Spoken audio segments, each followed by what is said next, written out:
The Clever Birds. In the jungle, there lived a flock of birds.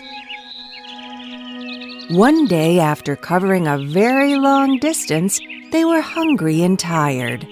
On the way, they found some rice scattered beneath a banyan tree. They happily landed there and began to eat the rice. Suddenly, they realized that they had landed in a trap. They found themselves unable to move. The Bird King had an idea. He called all the birds.